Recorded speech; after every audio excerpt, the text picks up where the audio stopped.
Buenos días, queridos hermanos. En la reunión pasada hemos visto que el apóstol Pablo tenía a Timoteo y a Tito como dos colaboradores que verdaderamente eran maravillosos, porque ellos estaban encargados de organizar y de administrar las iglesias. Pablo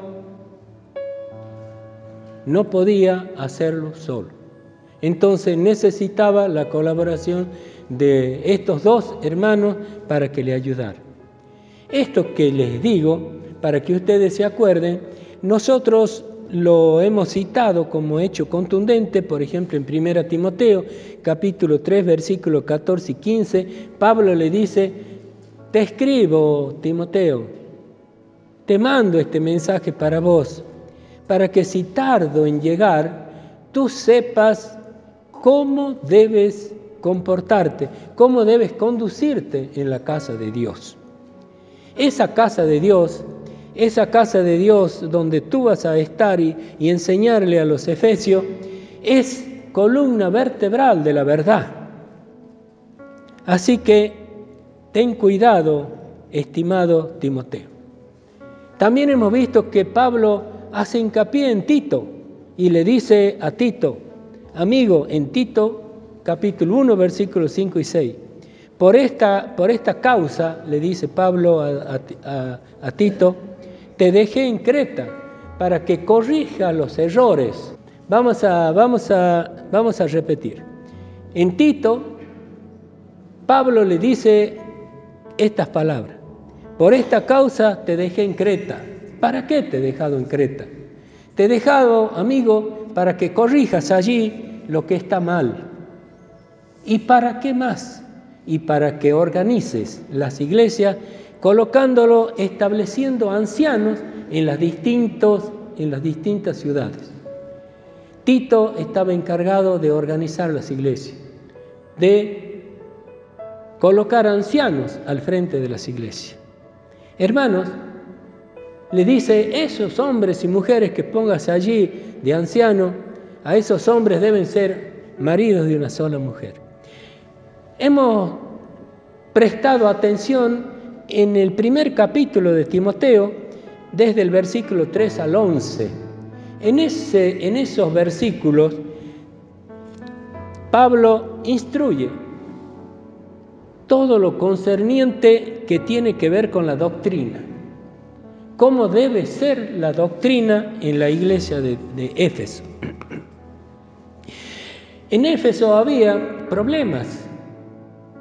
Había falsos maestros. Había falsos maestros que enseñaban mal la doctrina de Cristo, que enseñaban mal el Evangelio. Y además había falsos doctores de la ley que hablaban y decían cosas que ni ellos entendían. Además de esto, Pablo le dice en el versículo 5 de este primer capítulo de Timoteo, dice: enséñales a amar a los de Éfeso. Y enseñarles a amar no es cualquier cosa. El amor, para que sea verdaderamente un amor, debe ser legítimo. Ese amor es legítimo cuando nace de un corazón puro, limpiado ya por la obra redentora de Jesucristo. No podemos tener un corazón limpio, un corazón puro, si todavía estamos en las manos del diablo. Entonces, este corazón limpio, esta conciencia buena, es algo fundamental para que seamos, diría yo, imparciales en el análisis de nuestra propia situación. Cuando tenemos una conciencia limpia, nos analizamos y vemos que no somos tan buenos, que tenemos problemas, que la vida caótica que llevamos va cuesta abajo. Y entonces me doy cuenta de que ese Jesucristo que ha venido al mundo, yo tengo que hacerme de Él, que tengo que agarrarme, que tengo que oírle. Y es así como la salvación aparece. Si yo no me siento pecador, nunca voy a pedir perdón por mis pecados. Es necesario que haya una fe no fingida. Y este es el verdadero amor que le dice Pablo a Timoteo. Enséñale a esta gente, porque algunos han olvidado estas cosas. Son cosas fundamentales. La primera, no debe haber una fe fingida. Hay mucha gente hipócrita. Si hay una característica en los seres humanos, es la simulación.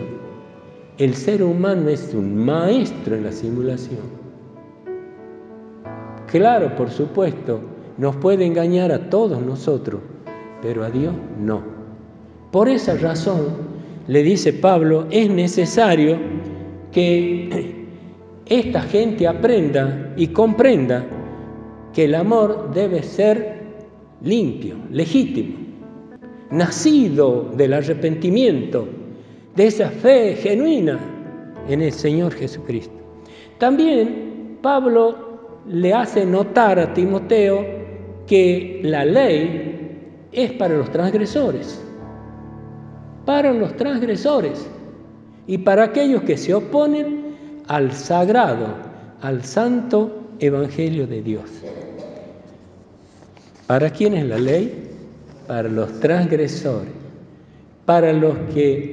y para aquellos transgresores que se oponen al sagrado Evangelio de Dios. Y ahí Pablo ya cambia de tema. Ya vamos a entrar en el capítulo 2, pero resulta que nos hemos planteado y dijimos, ¿qué es? ¿En qué consiste ese sagrado, ese santo Evangelio de Dios? En esta semana he recorrido algunas casas y algunos hermanos me han dicho, che, Roque, ¿por qué no le das un poquito más de luz al asunto? No entiendo bien. Y saben, en esta mañana quiero preguntarles, ustedes saben que la salvación, cuando nosotros nos arrepentimos, cuando llegamos a creer en Cristo como nuestro Salvador, esa sangre derramada en la cruz de Cristo, en la cruz del Calvario, nos limpia de todo pecado. En ese momento dice que hay un libro de la vida en el cielo y ahí se anota Ricardo Flores. Cuando nosotros nos arrepentimos genuinamente, se anota en el libro de la vida, Hijo de Dios. Y nadie, absolutamente nadie, puede cambiar esa decisión. Dios ya me ha comprado, yo soy de Él. En segundo lugar, no sé si ustedes saben que el santo Evangelio de Dios también nos orienta para que nosotros tengamos una vida feliz. ¿Ustedes sabían que somos infelices porque somos desobedientes? Deberíamos cantar y decir, Señor, hazme obediente. Señor, hazme obediente. ¿Para qué? Para que sea feliz. ¿Por qué soy infeliz? Por desobediente. Y en tercer lugar, nosotros hemos dicho que la salvación viene por la gracia, que es gratuita. Entonces, el tercer aspecto del Evangelio es el costo, tanto para la salvación, para la vida eterna, como para que tengamos una vida feliz aquí en la tierra. El Hijo de Dios no puede ser que ande lloriqueando, escondiéndose detrás de las puertas y angustiado por cualquier sombra o bulto que se menea. El Hijo de Dios es un hombre triunfador.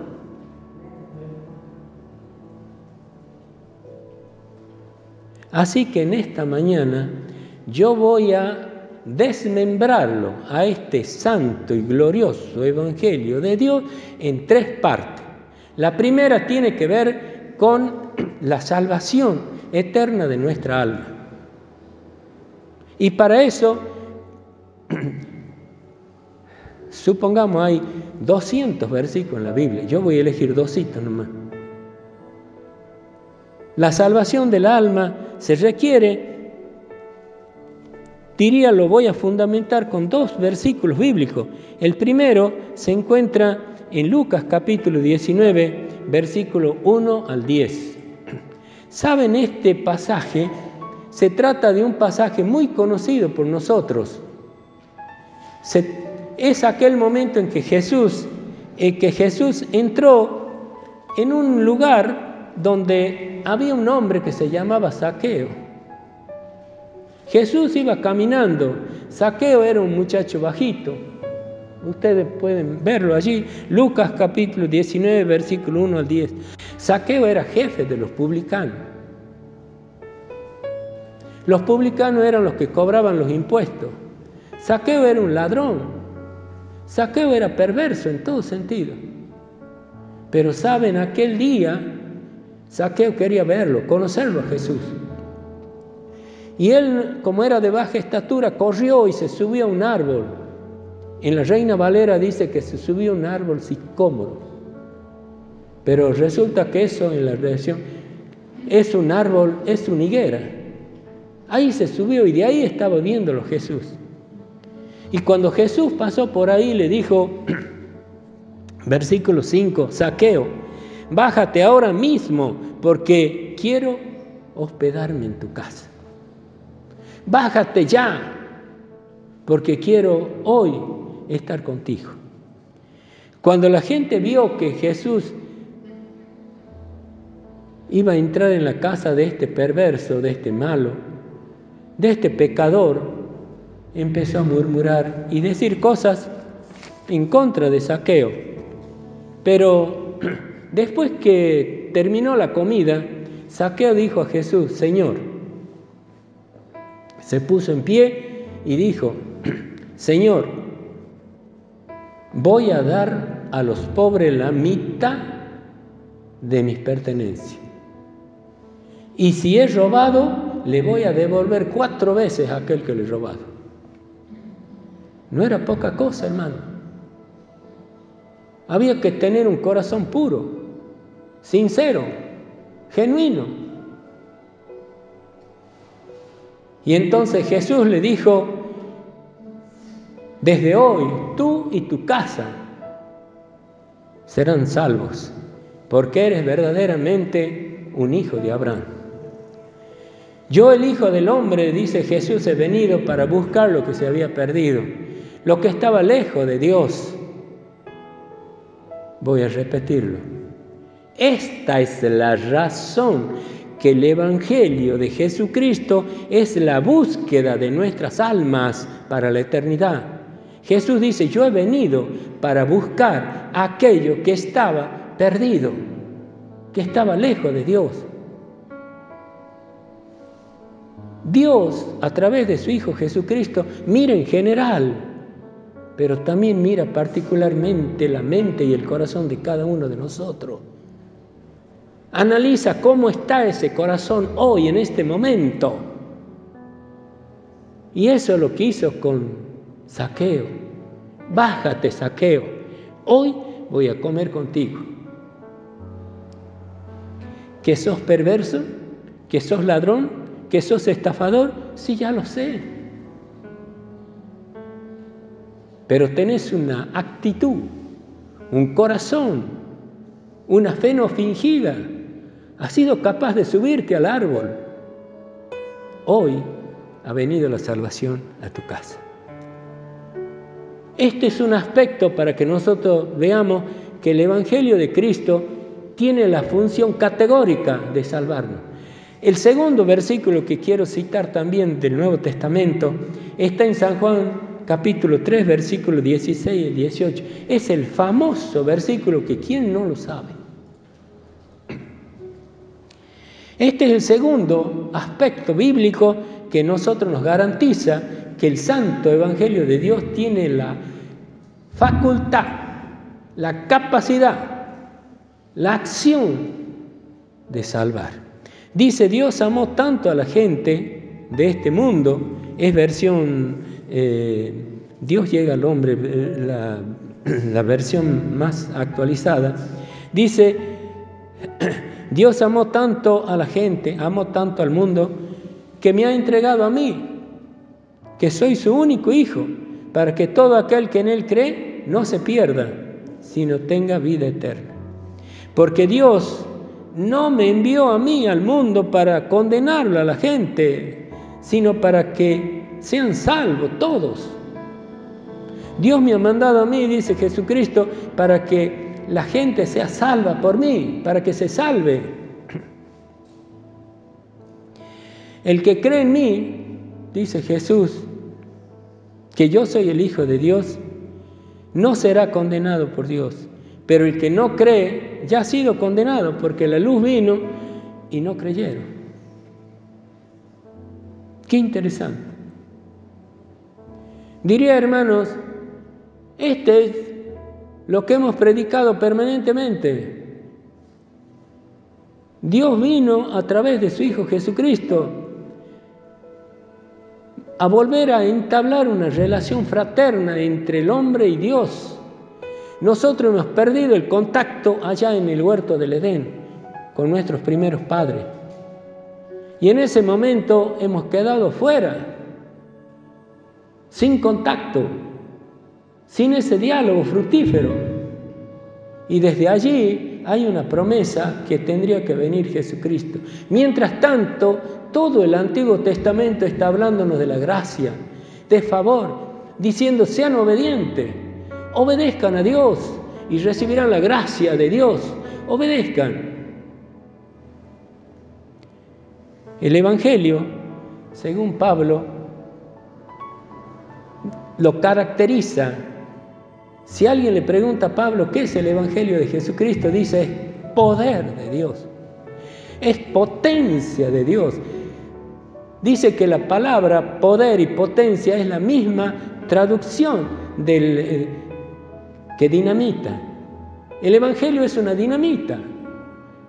Puede transformar el corazón más duro, puede hacerlo feliz. Yo he visto 3 ejemplos que me han parecido fantásticos para que ustedes los tengan presentes. El primero, se trata de un muchacho pobre, huérfano de padre y madre, trabajaba como ayudante de zapatero. Se convirtió a Cristo y ¿saben qué? Vino a ser el evangelista extraordinario que fue Moody. Un chico insignificante. Pero el Evangelio es potencia de Dios.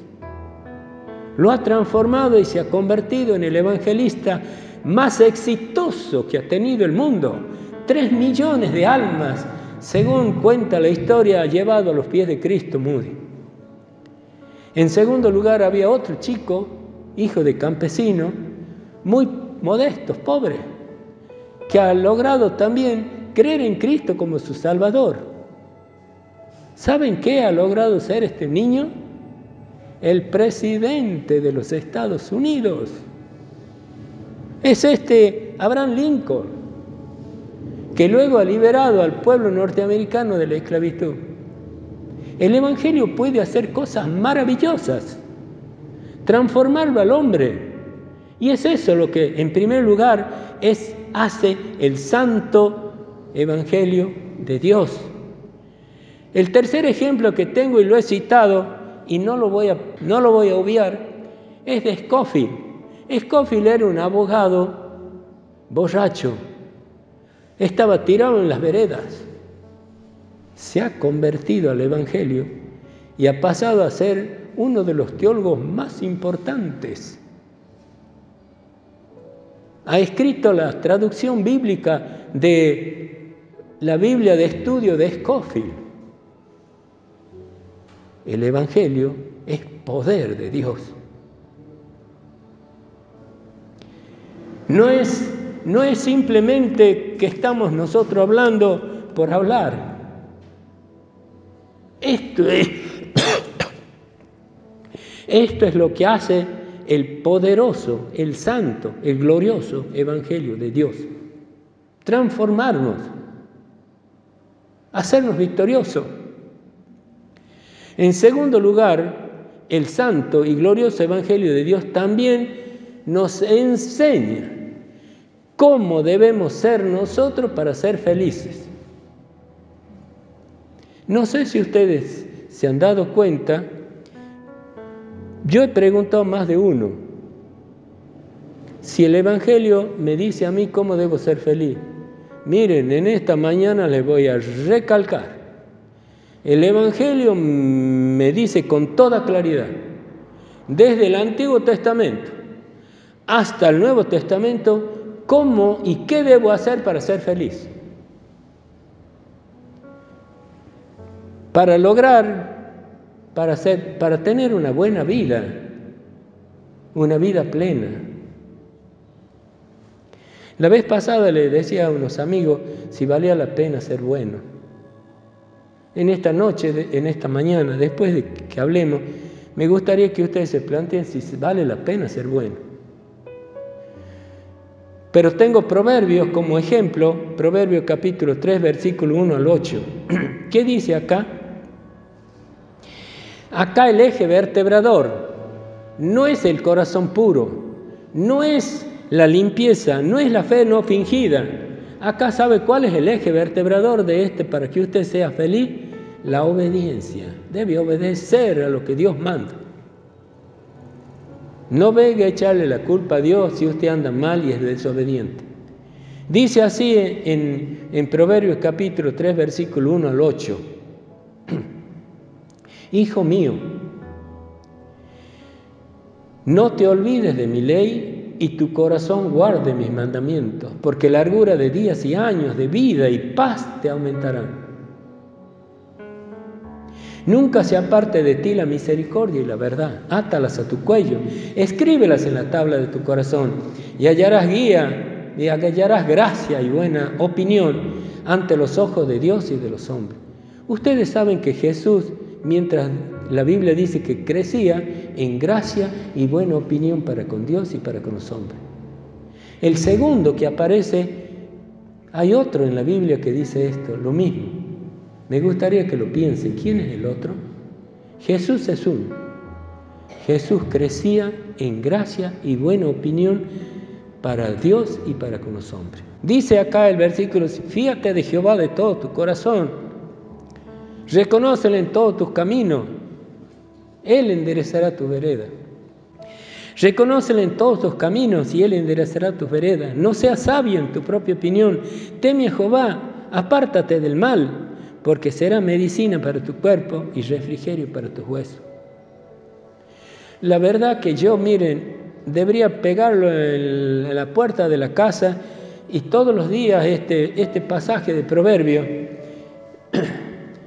es una sabiduría, diría, cósmica de Dios.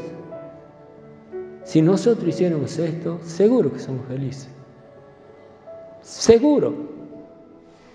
Lo que pasa es que estamos llenos de soberbia, llenos de prepotencia, llenos de desobediencia. Nosotros pensamos que la felicidad normalmente está en tener plata, en ser rico.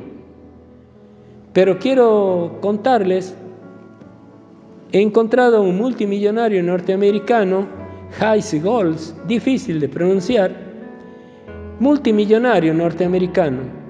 Cuando se murió, cuando estaba por morirse, dijo lo siguiente: supongo que soy el hombre más miserable de la tierra. El multimillonario se consideraba un hombre miserable. Hermano,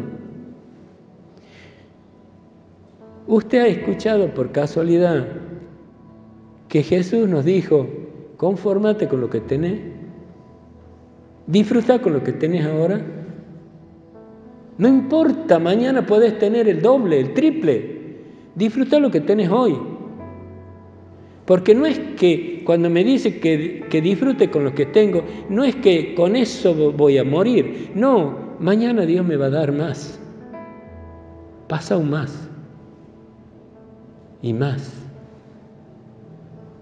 Pero sé feliz con lo que tenés. Podría ser también que la felicidad está en los placeres. Hay alguien que Lord Byron, un inglés, quien vivió una vida de placeres y comidas. ¿Saben qué dijo? El gusano, el cáncer y la pena son solo para mí.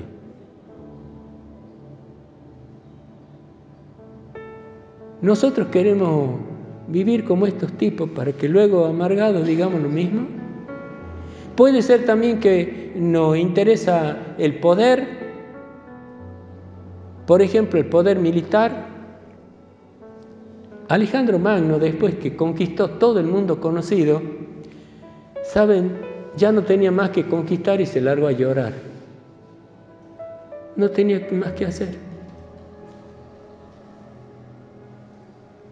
Y ¿saben otra cosa? Entonces, de todo esto hay que ser incrédulo. Resulta que un incrédulo famoso, que fue Voltaire, dijo antes de morir, escribió esto: desearía no haber nacido. Entonces, yo digo, hermano, ¿dónde está la felicidad? No está en la plata, no está en la fama, no está en el poder, no está en que yo no crea en nada. Hermanos, sencillamente está en que seamos obedientes a Dios. Sencillamente está en que lo que Dios manda lo hagamos. ¿Usted quiere ser feliz? Obedezca a Dios. Sencillamente la felicidad se consigue obedeciendo lo que Dios manda. Fíate de Jehová de todo tu corazón. No te apoyes en tu propia prudencia. ¿Viste? Tené la flor de piel a la misericordia y a la verdad. Este Dios todopoderoso te va a enderezar las veredas. No vas a andar tropezando. Con tantas promesas, soy desobediente.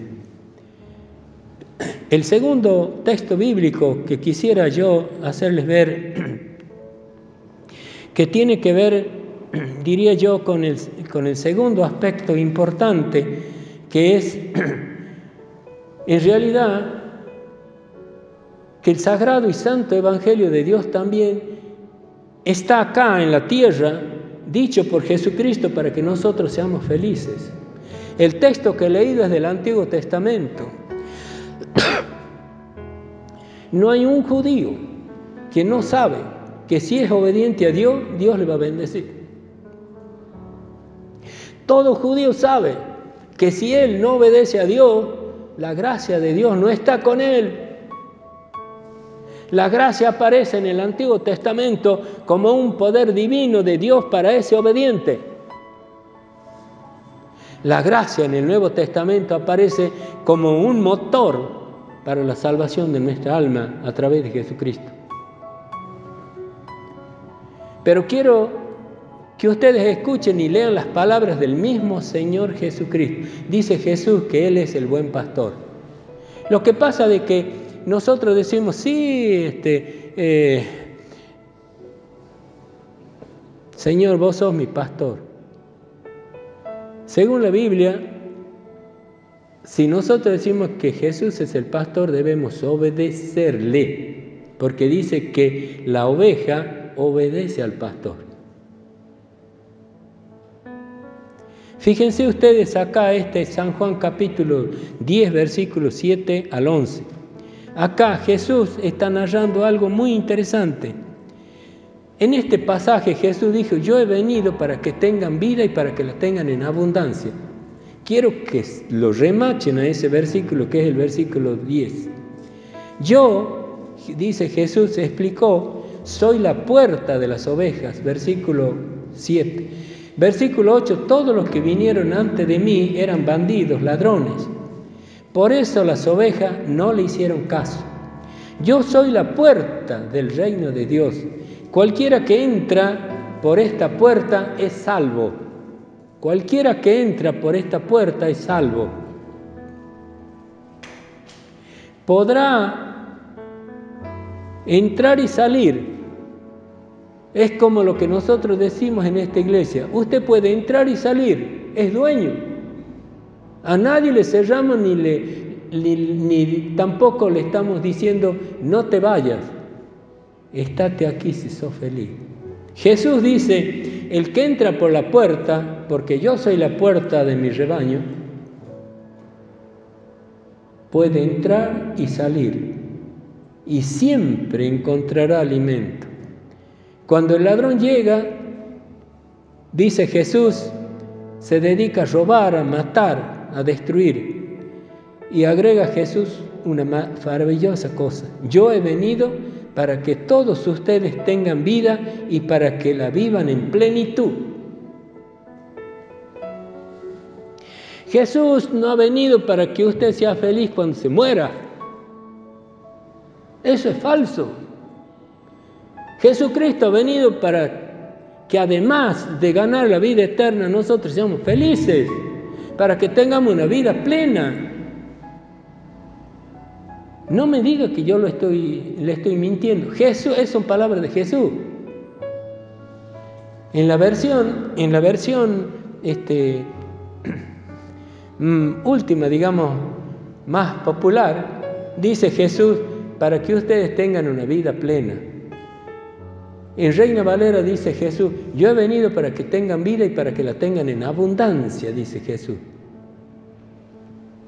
Nosotros nos limitamos. Nosotros nos limitamos de esta buena vida.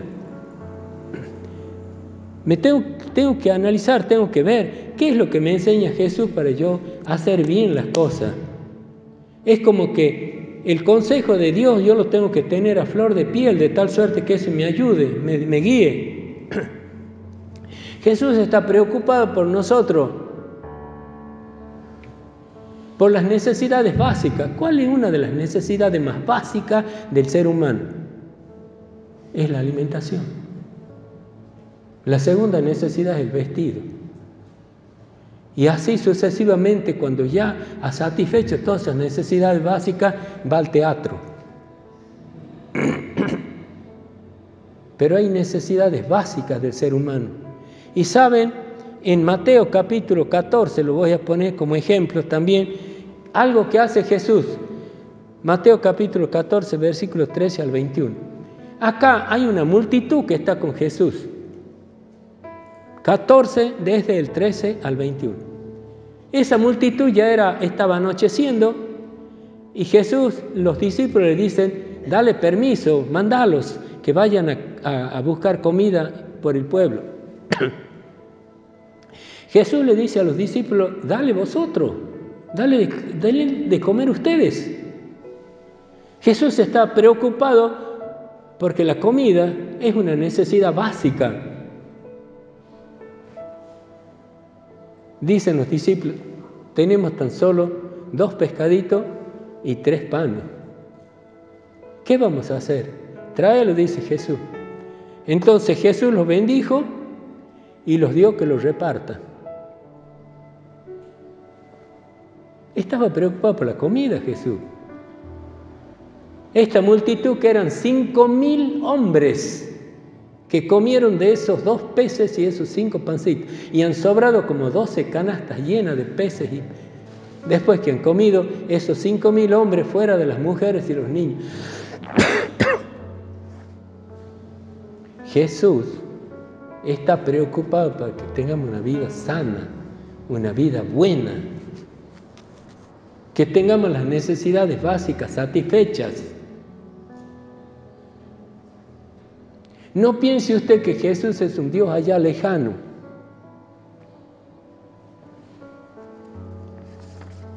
Ahora voy a tratar de explicar el tercer aspecto, el costo de estos 2 aspectos.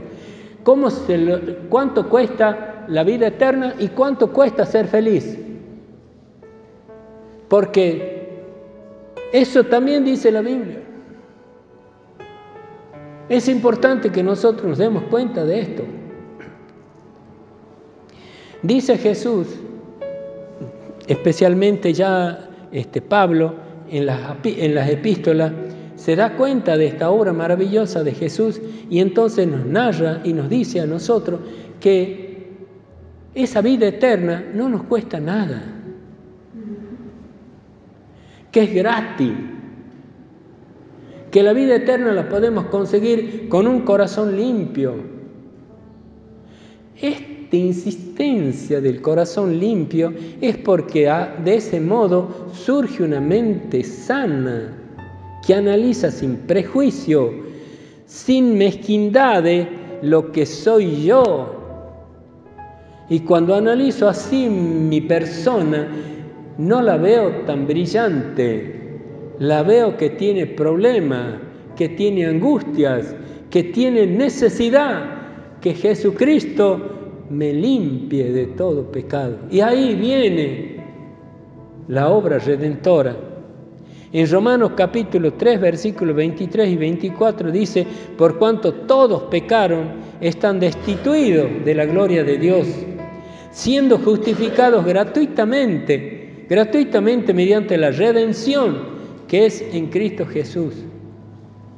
Somos justificados gratuitamente por su gracia, mediante la redención, porque es algo que paga. Cuando se juega el chinchón, que estoy seguro que todos saben jugar, ustedes vieron si decimos vamos a jugar los 80 puntos. Si ha llegado a los 80 puntos, si usted quiere seguir jugando, le dice: ¿qué te redimí? Y para redimirse hay que pagar.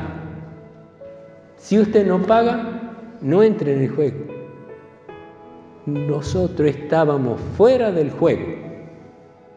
Jesús nos ha redimido, ha pagado de nuevo el precio para que sigamos jugando,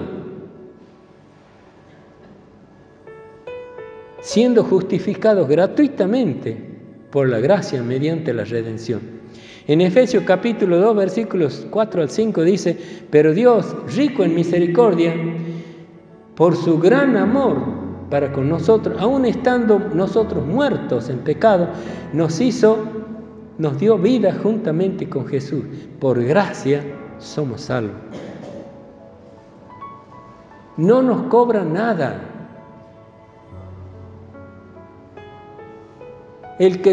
Lo que necesita Dios de cada uno de nosotros es que genuinamente vamos y le pidamos perdón, sin mezquindades, sin pensar que lo estamos engatusando a Dios. No seamos negligentes, Dios lo sabe todo. Como ejemplo categórico, para que ustedes se den cuenta que la salvación es gratuita, les voy a recordar un acto donde Jesús fue a comer en la casa de Simón el fariseo. Este fariseo le rogó a Jesús que vaya a su casa. Estando Jesús, miren, normalmente Jesús no se hace de rogar, pero en esta oportunidad el fariseo le rogó a Jesús. Y cuando estuvo en la casa del fariseo, cuenta la historia que vino una mujer de lo más pecadora, detestada por toda la gente de allí. Vaya a saber por qué. ¿Será porque ejercía la prostitución? No sé. Pero normalmente los hombres la acusan así, como la mujer que la encontraron en el adulterio. Sor Juana dice: hombres necios, que acusáis a la mujer sin razón, sabiendo que sois la ocasión de la causa que culpáis. Era una monja, Sor Juana, pero tenía mucha razón. Esta mujer mala, perversa, a los ojos de Simón el fariseo, dice: si Jesús fuera un profeta, sabría que esta mujer es mala, perversa, que no sirve para nada, nadie la quiere acá. Entonces Jesús dijo: amigo, te voy a hacer una pregunta. Había un señor que tenía 2 deudores. Uno le debía 100 pesos, el otro le debía $50,000. Y como ninguno de los dos podía pagar, le ha perdonado a ambos. Dime, Simón, ¿cuál le amará más? Y dice Simón el fariseo, aquel al que se le perdonó más. Y dice Jesús mirándolo a Simón y mirándola a la mujer, ¿ves esta mujer? Yo he venido a tu casa y no me has dado un lavatorio con agua para que me lave los pies. Esta mujer no ha cesado con sus lágrimas de lavar mis pies y secarlo con sus cabellos. No me diste un beso, pero esta mujer no ha cesado de besar mis pies.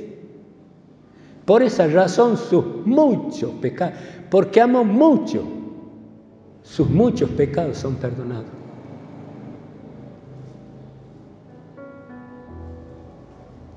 Debemos amar a Dios, debemos amar a Jesús, debemos amarle y pedirle perdón por lo malo que somos. Todos comentaron y empezaron las habladurías, que ¿cómo es este que va a perdonar pecado? Jesús le dijo, mujer, tu fe te ha salvado, vete en paz. ¿Qué le ha cobrado algo? Nada. La salvación es gratuita. Es pura gracia, es una actitud misericordiosa de Dios para el ser humano. Es eso. Entonces, allí vemos la misericordia de Dios. Un ejemplo que también nos podría ayudar para entender justamente este segundo aspecto que es la felicidad en nuestra vida, la encontramos en Gálatas capítulo 5, versículos 13 al 15. ¿Saben? Este pasaje de Gálatas no se acaba acá en el versículo 13. Continúa, diría yo, hasta el 26. Porque además de lo que dice Pablo, dice, pero vosotros, hermanos, a la libertad fuisteis llamados. La carta a los Gálatas, si alguien dice, ¿qué representa la carta de Gálatas? ¿Cómo la podemos identificar? La identificamos como la libertad del cristiano. La carta a los Gálatas es la libertad del cristiano. Dice, ustedes han sido liberados, ustedes son libres. No para que anden peleando, no para que anden robando, no. Ustedes son libres para hacer las buenas cosas que Dios manda. Dice así, porque vosotros, hermanos, a la libertad fuisteis llamados. Solamente que no uséis la libertad como ocasión de la carne, sino servíos por amor los unos a los otros. Porque la ley en esta sola palabra se cumple, amarás a tu prójimo como a ti mismo. El versículo 15 dice, pero si os mordéis y os coméis unos a otros, mirad también que os no consumáis. Nosotros somos hijos de Dios, nosotros entendemos lo que es el prójimo, pero si se me lo acerca, lo muerdo. No, eso no es de un cristiano. No es de un cristiano. El cristiano es un hijo de Dios arrepentido. ¿Saben lo que nos pasa a nosotros, hermanos? Es que conocemos demasiadas cosas y todavía queremos encontrar los misterios del universo. A veces no comprendemos algunas palabras por ahí que están en la Biblia y podemos andar pensando meses.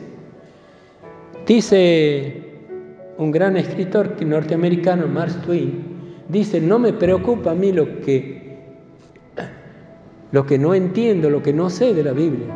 ¿Saben qué es lo que me preocupa a mí, hermanos? Dice Twain. Lo que me preocupa, ¿saben? Las cosas simples, transparentes que la Biblia dice y no las hago, no las obedezco. Porque el eje de la felicidad es la obediencia a Dios. ¿Qué es lo que no entendemos de Gálatas? Gálatas dice, hermanos, ustedes son libres, pero no usen la libertad para pecar. Y cuando habla de pecar, para robar, matar, no hagan para hacer cualquier fechoría, para engañarlo al otro, no hagan eso. No hagan eso. Lo que ustedes tienen que hacer es amarse los unos a los otros. En esta mañana, hermano, he tratado de volverlo a poner en escena al santo y glorioso Evangelio de Dios. Y ustedes vieron que le he hecho notar que tiene 3 aspectos. Uno, el santo Evangelio de Dios nos sirve para librarnos del infierno, para librarnos de la eternidad en el infierno, para llevarnos a Dios, para que estemos allí junto con Jesús, en la vida eterna. Requisito, creer en Cristo como mi Salvador. Requisito, creer que Cristo en la cruz ha derramado su sangre por mí y que eso me limpia de todo pecado. Segundo, el santo y glorioso Evangelio de Dios, ¿saben qué? Me da consejos para que yo tenga una vida feliz, contenta, plena, una vida abundante. ¿Cuál es el secreto? Obedecer los consejos que Dios me manda. Obedecer los consejos que Dios me manda. Ninguna. Para llegar al cielo no tengo que gastar nada. Me tengo que arrepentir genuinamente, pedir perdón a Dios, darme cuenta que soy malo. Aunque ustedes no lo crean, a mí me ha hecho diría muchísimo daño mucha gente porque me decían que yo era bueno. Y yo me creía que era bueno. ¿Cómo me iba a pedirle perdón a Dios si yo era bueno? Un día, ese día que yo me he dado cuenta que era malo, ese día que ha tenido que pasar mucho tiempo, le dije al Señor, perdóname Dios, que tu sangre me limpie de todo pecado. Y para que nosotros seamos felices en la vida, hermano, hay que obedecer a Dios. No hay otro camino, no hay otra manera. Hay que obedecer a Dios. Fíjate de Jehová, fíjate de Dios de todo tu corazón. No te apoyes en tu propia prudencia. Escríbelos en la tabla de tu corazón.